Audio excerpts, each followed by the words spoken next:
about this time in the fall, I get a big bag of apples from the farm, and I find myself juggling again. I just can't seem to resist it. If I've got apples lying around, it's not long before I start to juggle. That's one thing I really love about juggling, is that as long as you've got something that you can throw and catch, it's something that you can do to keep yourself occupied. It's good for your brain, it's good for your body and your coordination. Most of all, it's just kind of fun, right? I mean, it's a chance to be a little bit creative and to come up with new tricks and to challenge yourself to learn new things that are hard at first and you have to stick with and practice to improve little by little. And really, juggling is super satisfying. Whether you like to juggle apples, or maybe you're more of a tomato person, you've got some extra tomatoes lying around from your late summer harvest.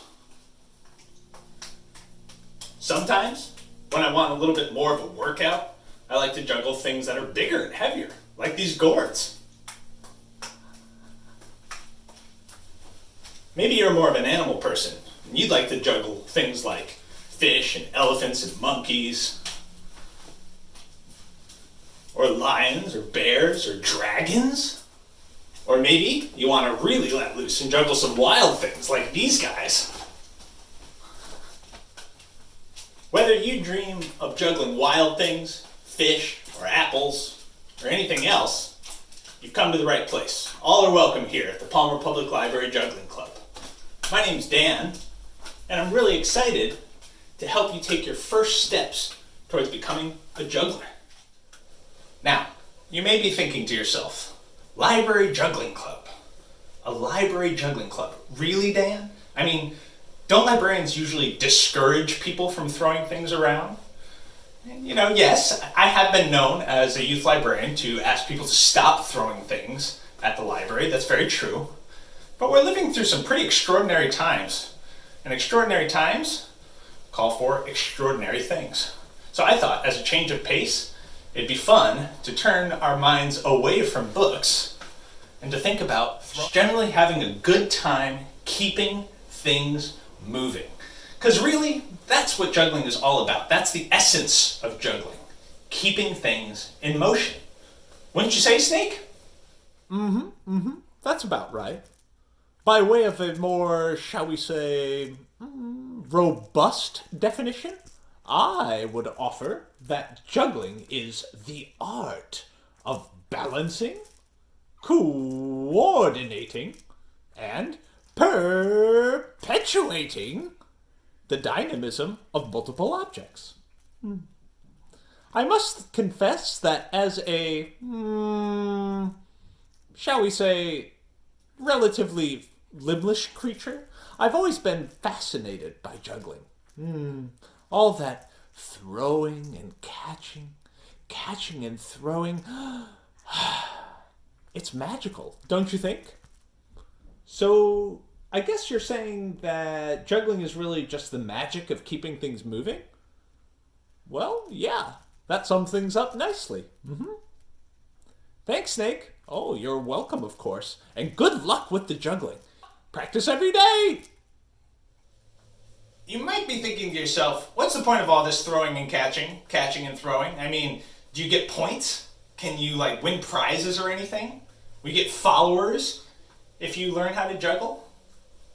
I suppose some people have, won prizes and, even made their living professionally and become really famous by juggling.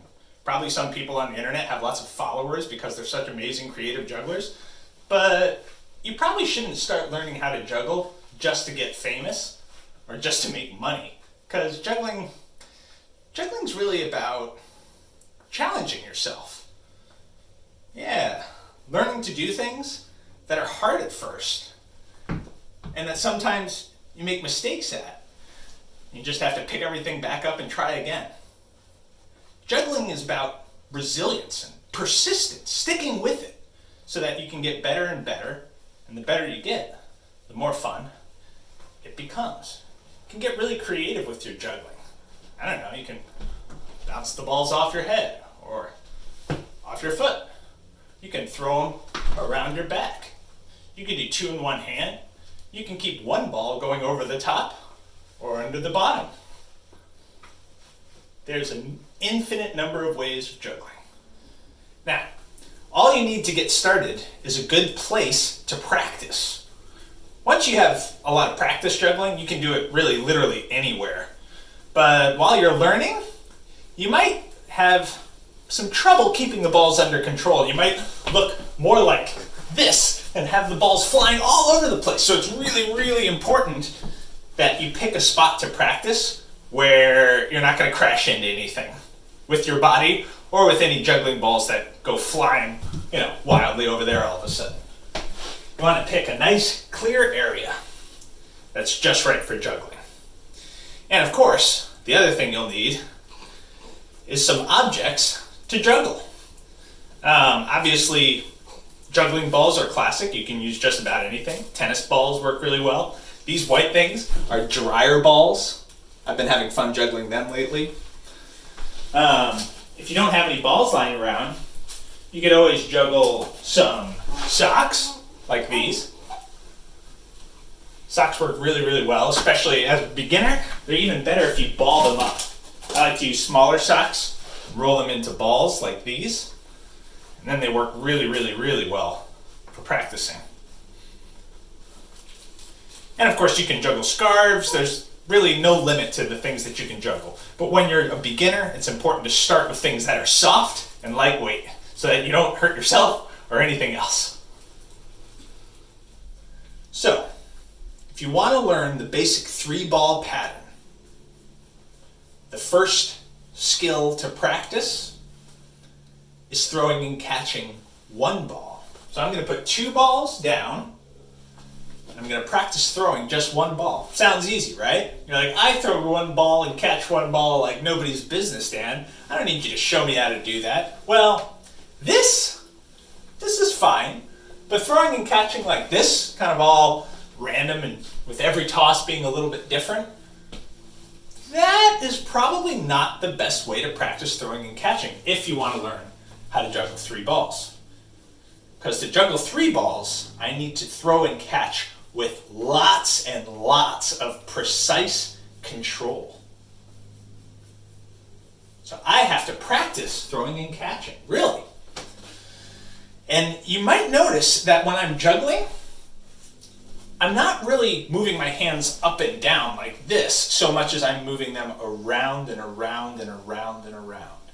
Each hand is making a small circle over and over and over again when I'm juggling, like this. Around and around and around and around.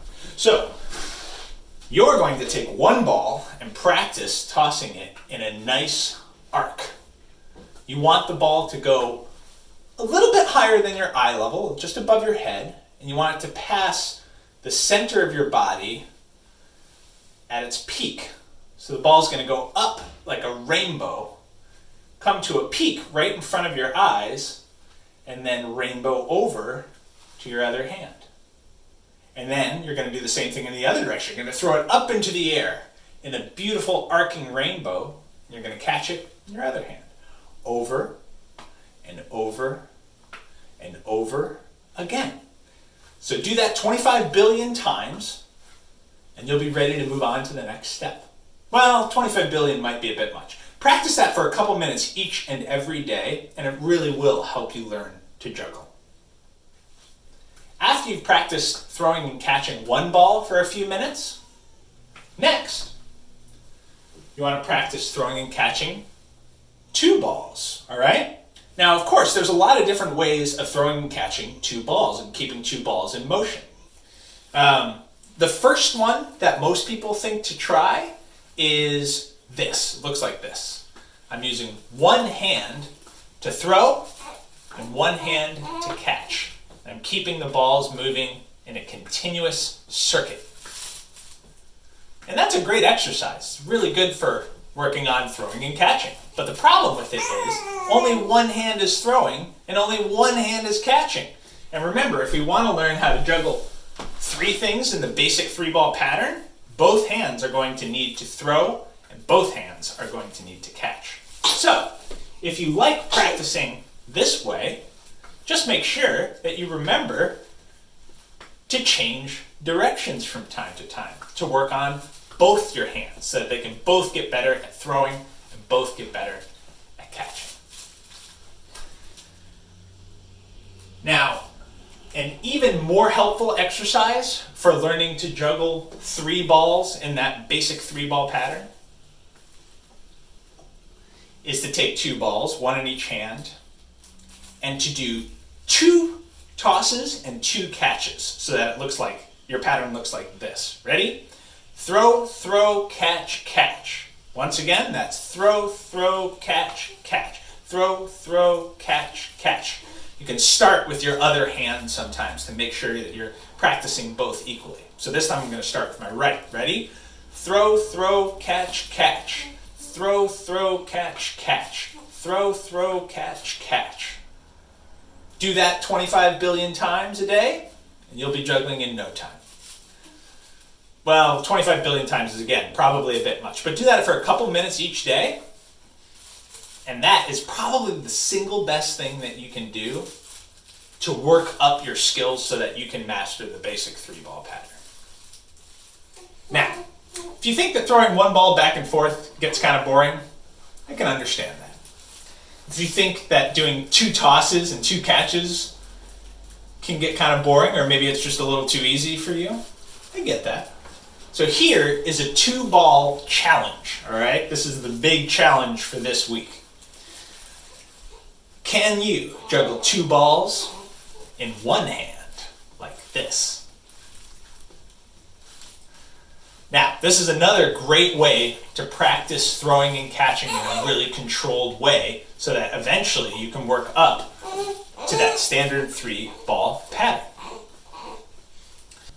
You can make the balls go parallel to each other, up and down, up and down, up and down, up and down, up and down. You can make them go around and around and around and around and around and around and around, up and down, around and around, up and down, up and down, around and around and around and around and around and around. Practice these basic 1- and 2-ball skills each and every day for a few minutes, and soon enough you'll be juggling and inventing tricks of your own. In our next installment, we'll work on 3-ball juggling and some fancy tricks. If you'd like to schedule a free Zoom juggling lesson so we can take a closer look at your skills and progress, please email me at dmeadow@palmerlibrary.org. Oh, one more thing before you go. As you're practicing, try to be patient with yourself. Remember, every successful juggler out there, every single one, has had to drop their juggling balls over and over and over again to learn the arts. It's just how things go. So pick the balls back up and juggle on. Happy juggling, jugglers.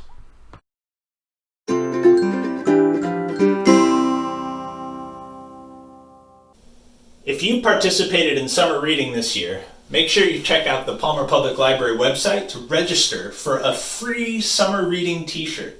That's right, they're completely free. We have them available in a wide range of sizes for both youth and adults.